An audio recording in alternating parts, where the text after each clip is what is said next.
Hey guys, just a quick demonstration video here on how to swap from a 2-pin EGAC to a 3-pin board.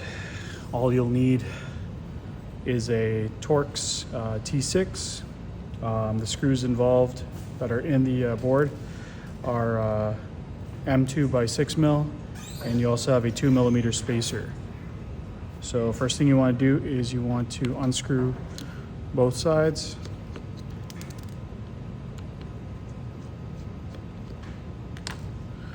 You can use a couple of tweezers to pull that out. Now what you will see is there are two 2mm spacers under the PCB. Those aren't held with anything but just a dab of non-contact silicone. So you could just leave those there. Some of the boards will be hot glued. This is just an easy hobby grade glue that does not affect or damage any of the PCBs. So essentially you want to remove that out from the top of the PCB. You could use a tweezer. You just want to be gentle removing all that out.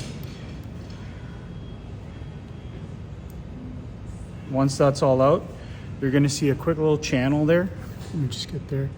You'll see a channel on the top of the PCB. You want to just push that out. You can kind of go and rock it both ways.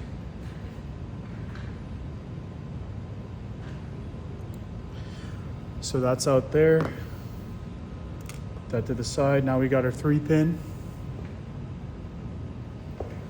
And essentially you just want to get that there. You want to line the ribbon cables up. Hot glue could be optional there. You don't need to use anything too expensive there. Once that's guided in, you could just push it in. You'll hear a little bit of a snap. You might not, but that's pretty much everything there. So as far as installing it, we give it quite a one twist. That way it keeps all the wires taut. Make sure your orientation of the pins are on the rear of the bridge. So we kind of use the purge screw as kind of a guideline of where the wires need to be. The really important thing is not to have the wires make contact with the 2mm spacers, and as well as any surface around that might cause any interference with the cables. So once you get that all centered in the middle, you can push that all in there.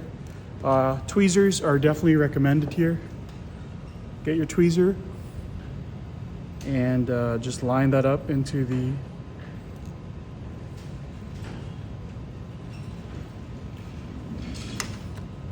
and just screw those in, and that's pretty much it.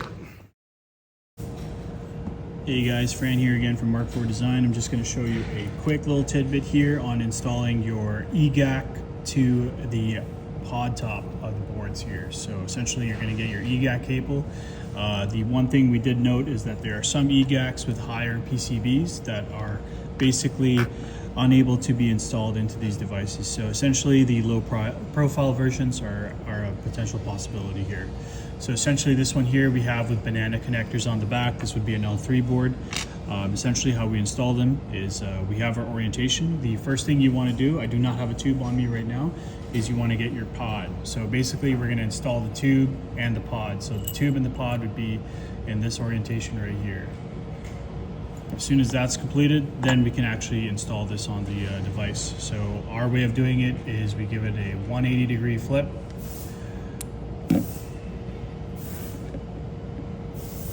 And we line up the connectors. So now that's all lined up here. We're going to see here that the connectors are not fully seated. What we don't want to do is push on one end and push on the other, so we want to push them together. Essentially, we kind of want to do even pressure so that the pins do not change shape or do not deform. That's the right word right there. But yeah, that should be it right there.